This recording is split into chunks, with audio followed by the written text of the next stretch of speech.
Hello and welcome everybody. Today we will talk how to protect from ransomware attacks with DNS. Uh, I'll be presenting this topic. My name is Artyom Holub and I'm a senior security analyst on CISCO umbrella team. So I'll do a quick intro into the scope of the problem, and then we'll talk about the ransomware kill chain and recent TTPs. And then I'll try to show you how you can leverage DNS layer to protect yourself from ransomware. And then we'll take your questions.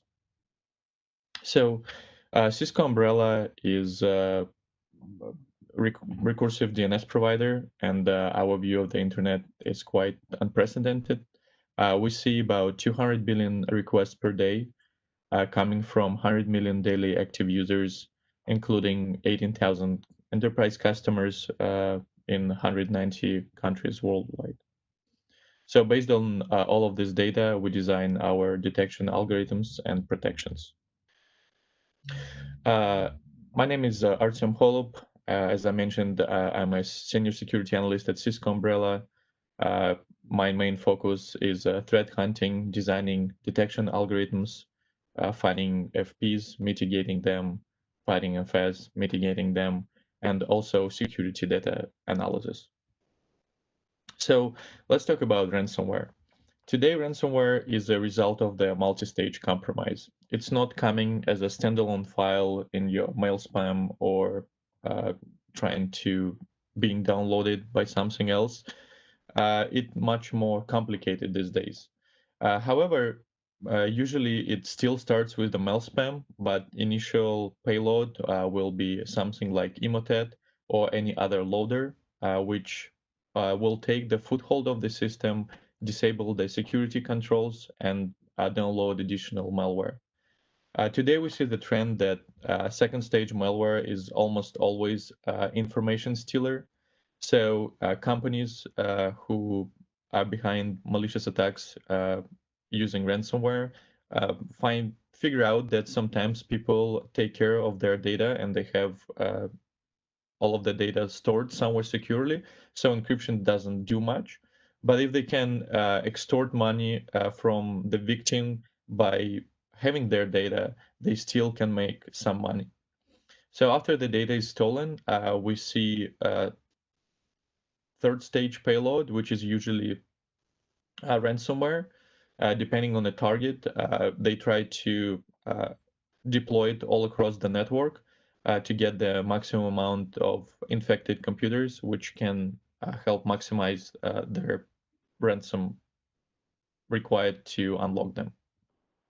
So here we can see a sample timeline of the Emotet infection. You want to look at the different stuff in red. These are different tools which are used by malicious actors to pivot through the network. Many of them are working a very automated way, but few of them require the actual actor to log in and see what's going on there. So here we can see that since it was an isolated lab environment, their tools quite fast find out that the probably target is not worth proceed with anything. However, they didn't clean up of the SAM, and all of their active stuff was beaconing, which means that sometimes people take good care of sandbox environments. However, when network changes, especially when people are going off network, they're losing their protection, and stuff like this can happen and can be inactive while the computer in some network that not important for malicious actors, but when someone's bring that into the network which connected to the corporate network, that's where problems can arise. So let's look at the evolution of procedures that are used by ransomware actors today. So we can see two different approaches that used almost in all of the attacks, which were disclosed in recent year. So first one is the manual propagation when they already have penetrated the environment and gained administrator level privileges. Well, since they have full control of the network, they will deploy encryptors most likely using some automated processes and using the same tools that most of the administrators are using for doing their job.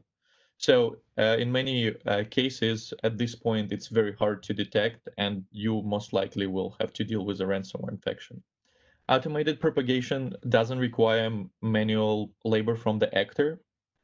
Usually, it works by credentials or Windows token being extracted from the disk of memory and using the trusted relationship between systems and leveraging methods like WMI, SMB, or PowerShell. They execute payloads on all of the systems. We've also seen leveraging of quite few exploitation methods, the patches for which were deployed, but still many uh, companies don't have good updating routine. So a lot of them are being exposed to this kind of threats. And now we see that ransomware operators threatening to publish stolen data in extortion demands. So when they can get money for decryption of the data, they will actually ask for money for the data that they have stolen.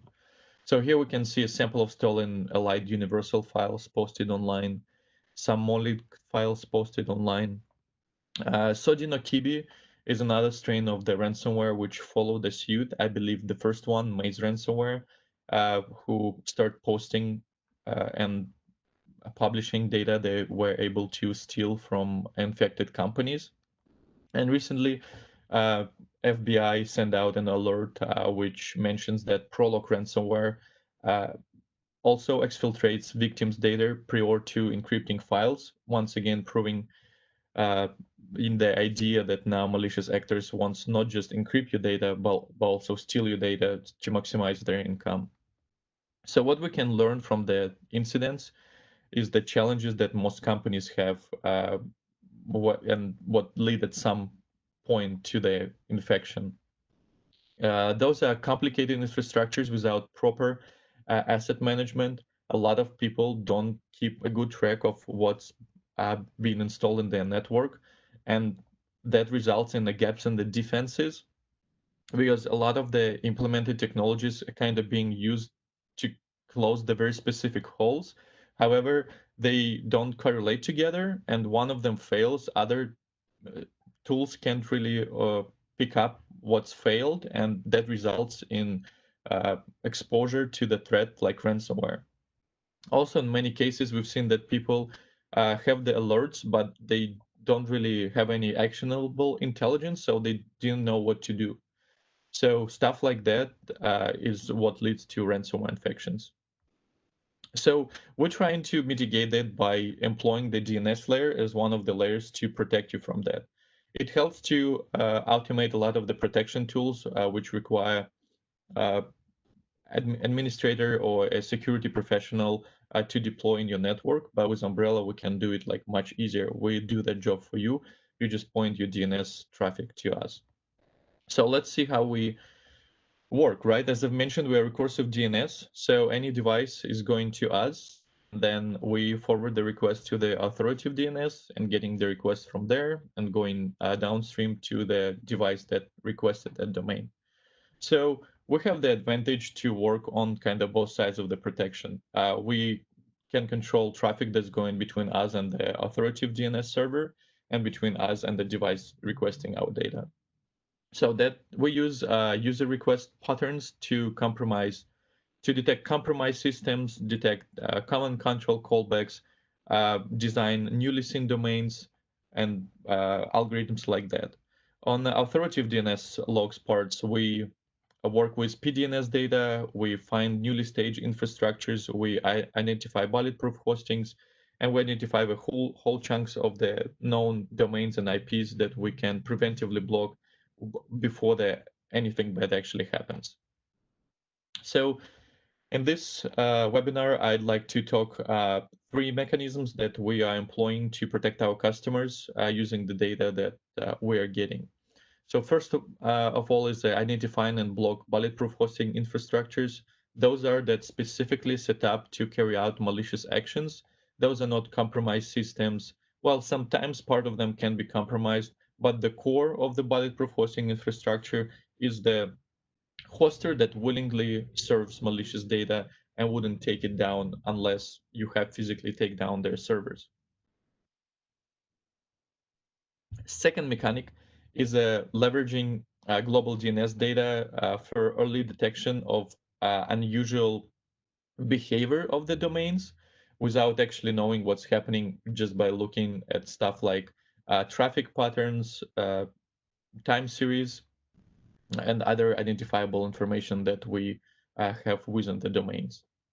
And the last but not the least, we will talk about the lexical classifiers, which designed to detect domain generating algorithms and command and control servers produced with them using various techniques. That also helps us to identify stuff like DNS tunneling, which can be used by the actors to send command and control data between the compromised system and their controlled server. So let's go on the first one. So here we have an A record, which is associated with known bad domain name, which some of them were connected to the ransomware, but not just that. A lot of them are either selling pirated content or providing other malicious activities. So if we look deeper into the URLs, we can see that a bunch of them were flagged by the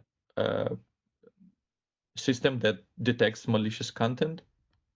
And if we look in depth within the integration umbrella and threat grid, we can see that this sample is ransomware. One of the signs that tells you that ransomware is the large amount of high entropy artifacts written. And again, generic ransomware detected basically by identifying the characteristics of the binary file. So we can see that there are a lot of other malicious samples associated within the same domain. If we look deeper in the threat grid, we can see a domain which was accessed during the ransomware infection. So now we want ransomware connections using the PDNS data, which takes hashes of the ransomware and known domains that were accessed within their actions. So here we can see domain that we didn't know anything before. However, within the connection that we were able to pull out within the DNS data, we see that it has something to do with our previous confirmed ransomware infection. So looking at that domain, we can see another set of the IPs. And then looking at the IPs, we can see another set of the domains with all of them being used for the ransomware. So here another view of the another view represented as a graph where connected points is stuff that we know about and we confirm they malicious. The green stuff that is used as infrastructure, and then IPs which some already tied to ransomware hashes. So idea here is that if we know current malware distribution point and we know the underlying infrastructure and how it's propagated within the DNS level, we can be sure that those particular connections are next malware distribution points, and we can block them even before they are being used in a malware attack. So another one is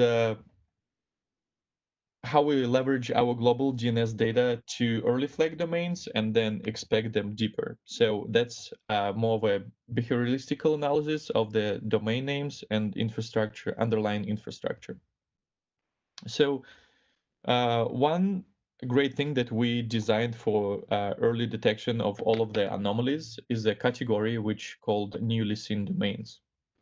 So if we compare between CISCO umbrella that employs newly seen domains category and other reputational systems and track how we treat a domain at different age of its existence, we can see that in the beginning, only if we know that that particular registrant is connected with malicious activities, we can block it right away.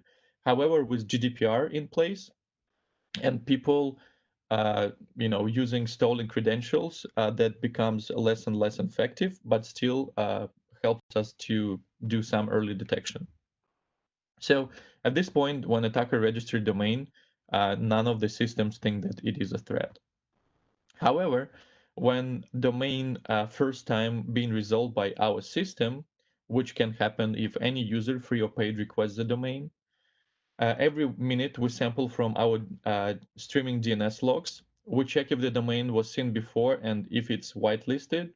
In cases with big CDNs, that's something that you want to do because they spawn a lot of the subdomains that appear to be newly seen all the time.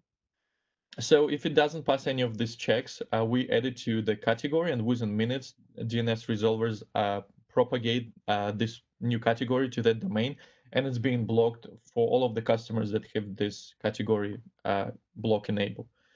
I'm not saying that this particular domain is 100% malicious at this point, but it's something that good to do. Anything new that happens in your network, you want to examine first, identify if it's not malicious or malicious, and then proceed. You don't want to just let it go as it is. So if the domain is used in attack, we've already blocked it, and with our deeper inspection, either our conviction algorithms or analyst who works on it will block. So our potentially unprotected window is really short, within 5 to 10 minutes, while with the systems that rely on the reputation, it can be anywhere from minutes to hours to days. So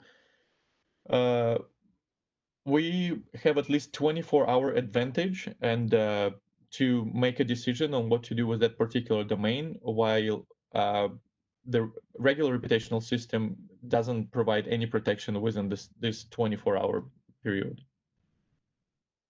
So let's look at the example where this helped us to block the actual malicious domains. So you can see here, domain was flagged as a newly seen, and it got nice medium risk score, not high for a lot of the reputational systems who work in a similar way to block it, but something that we as an analyst want to look at.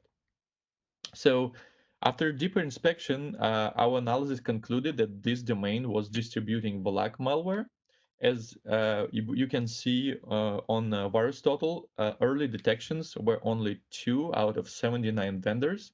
The actionable binary was picked up by more antivirus engines, but even there, it's only 5 engines out of 60, which means that any system that uses these particular protections wouldn't be protected, right?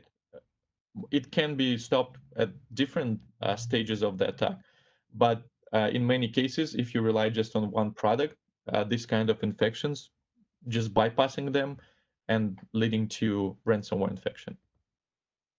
So we can look at the threat grid analysis, which is integrated with Umbrella, and we can see that one of the reasoning that conviction system take into account is what the fact that document submission contacted domain, which was flagged by CISCO Umbrella, right? Again, like if a domain trying to reach out to some newly emerged infrastructure, that should be a red flag, and DNS system helps us to do that.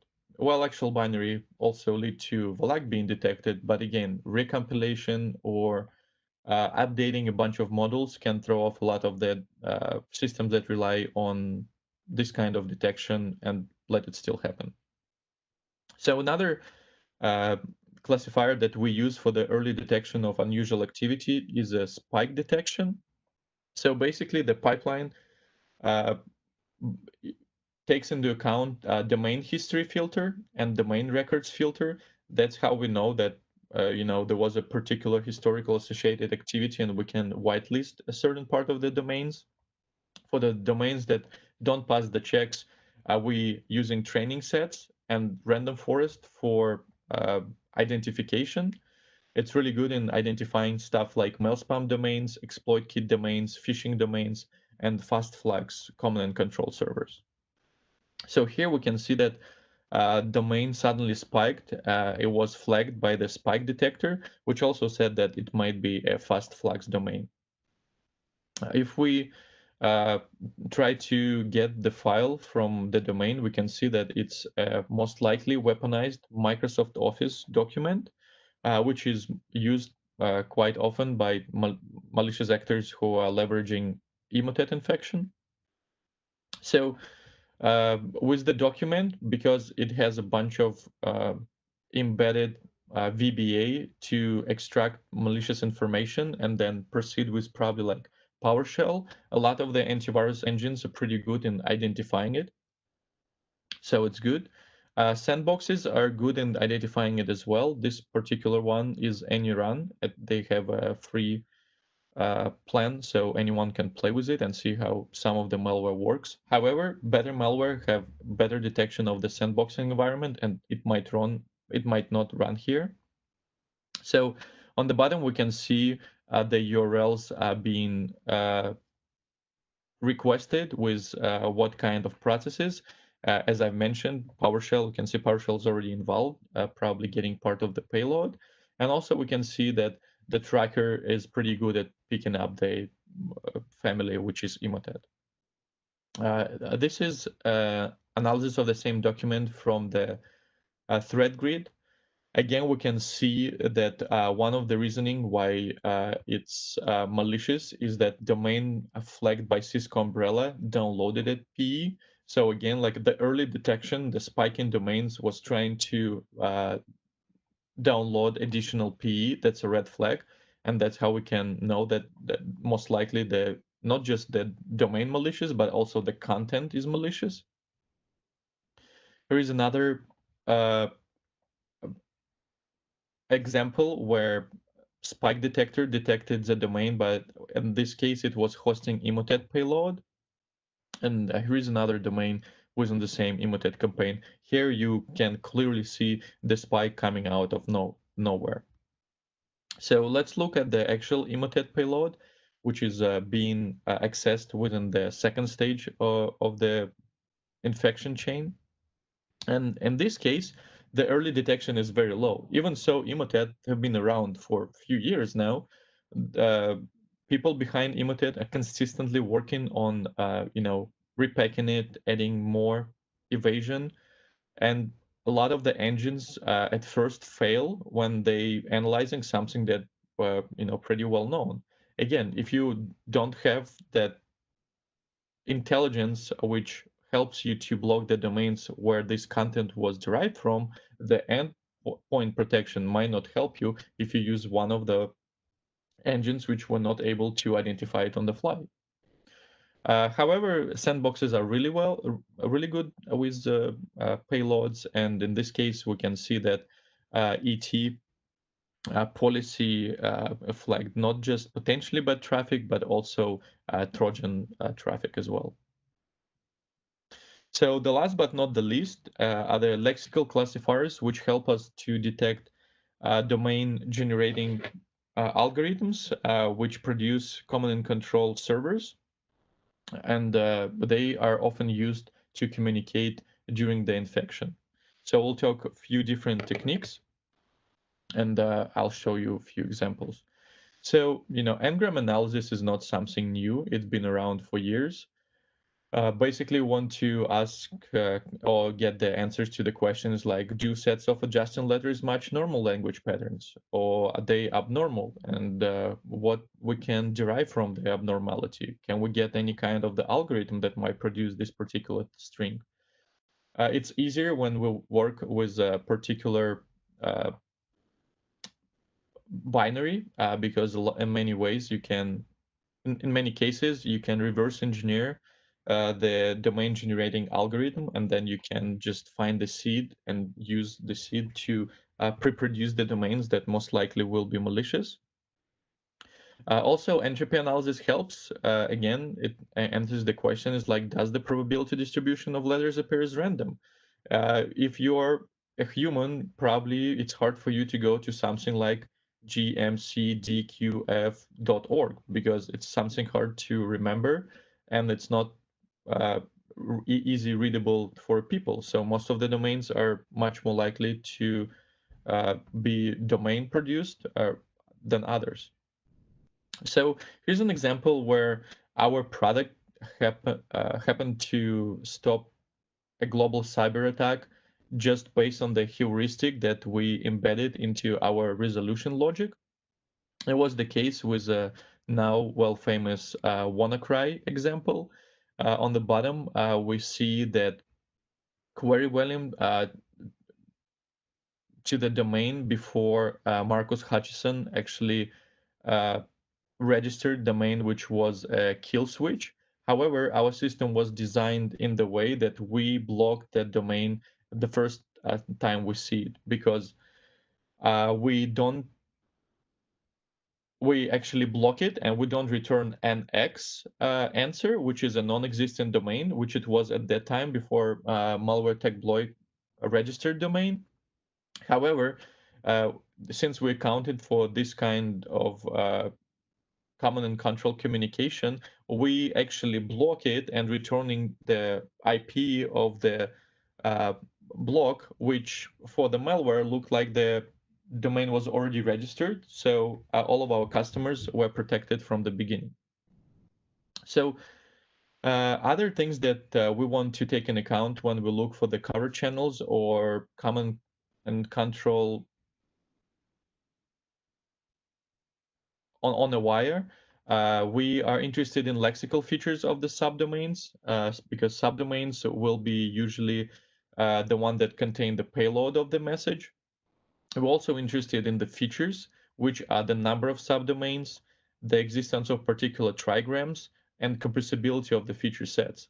We want to have these features extracted and applied to the domains to be able to design successful detection algorithm. We also can use Lloyd's algorithm to identify groups and measure distortion. So here we can see the example of a cluster identifying Ocean Lotus APT group. Ocean Lotus is famous for using DNS channeling techniques to exfiltrate data and carry out the command and control actions. So we can see that it's a very highly structured cluster here. Well, we also can identify VPNs and CDN cluster, which are not necessarily malicious, but it's just a proof of the concept that our ideas are working. And that can also, by grouping them, we can find out other families of DNS tunneling domains, the ones that might not be, well known or something that initial detection missed. And also it helps us identify new strains using unsupervised methods, ML2, all the things.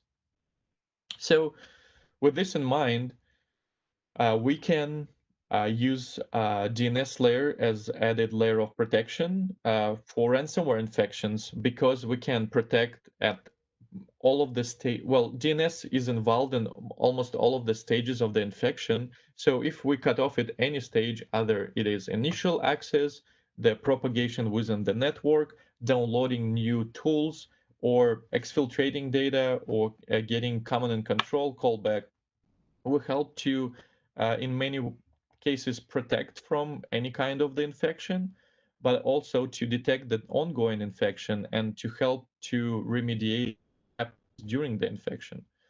So all of our threat intelligence data works together within the CISCO orchestration security, and we can filter out a lot of the bad things quite efficiently. So talking about our efficacy, we discovering about 3 million new domain names every day. Out of them, we're identifying almost 60,000 malicious destinations on daily basis. And overall, we're enforcing about over 7 million of malicious destinations while resolving DNS. So we are lowering the load on all of the security devices that can be put behind the DNS layer protection and help you to make it a lot easier to maintain your security stack. CISCO umbrella uh, kind of combines all of the good stuff that you can get from the DNS level, right? Now we have secure web gateway, we have cloud delivered firewall, we have CASB, which is security access broker, with more and more threats leveraging a cloud hosting providers such as Google or Microsoft and abusing their infrastructure to deliver malicious content. That's something that you want to keep in mind, and CISCO umbrella helps to do it within the one deployment. And again, like if you want just to get better visibility into your DNS layer, right? You don't necessarily want like, all of the extra security features. You want to design your own features. We give that ability, right? With Umbrella, you can, use it for enforcement and visibility, or just for visibility. You can use Investigate as an intelligence platform that enriches your own security stack. And we have a lot of the working integrations with most of the SIEMs, and all of the integrations are really easily deployable. So if you want to take action right now, you can go sign up for a free 14-day trial of CISCO Umbrella on provided URLs, and see what's happening in your network, what kind of DNS traffic you have. We have Umbrella blog where our researchers are releasing data and threat intelligence on a lot of new threats. So with the visibility, you can just check the IOCs and see if anything bad was going on in your network, and if you need to take any action, and then follow with that.